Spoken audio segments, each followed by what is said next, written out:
Dieu nous parle. Chaque jour, Charles et Carole vous présentent la leçon de l'école du sabbat.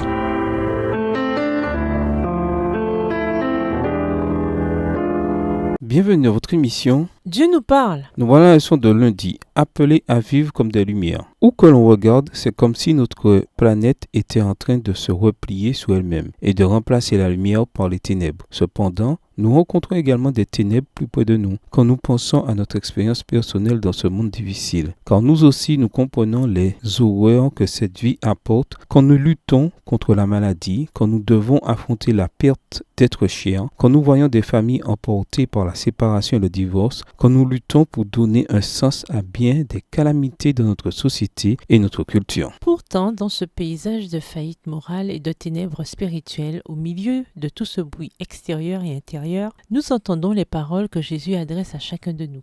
C'est vous qui êtes la lumière du monde. Une ville située sur une montagne ne peut être cachée. On n'allume pas une lampe pour la mettre sous le boisseau, mais on la met sur le porte-lampe et elle brille pour tous ceux qui sont dans la maison. Que votre lumière brille ainsi devant les gens, afin qu'ils voient vos belles œuvres et glorifient votre Père qui est dans les cieux. Matthieu 5, versets 14 à 16. Que nous enseignent ces versets sur la manière dont nous devons vivre et sur l'impact de nos actes en tant que chrétiens sur la manière dont les autres voient Dieu. Assis au bord de la mer de Galilée ce jour-là, au soleil, comment les auditeurs de Jésus ont-ils pu comprendre ces paroles? Ceux qui entendirent ces paroles connaissaient tout de la lumière et des ténèbres. Ils avaient assurément beaucoup de ténèbres à craindre. Ils vivaient sous l'occupation romaine, dans une société militarisée qui, malgré l'absence de téléphone, d'ordinateur et d'Internet, était à bien des égards aussi efficace que la nôtre, et à certains égards bien plus terrifiante. Les Romains étaient partout, rappelant aux foules sur la colline que ceux qui chercheraient à créer des troubles se retrouveraient face au bourreau pour finir nus et agonisants sur une croix romaine.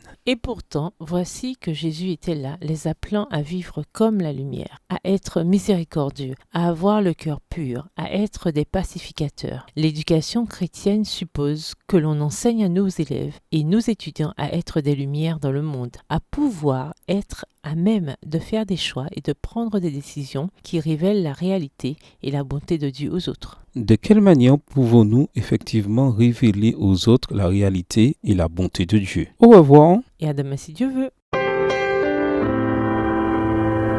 Dieu nous parle.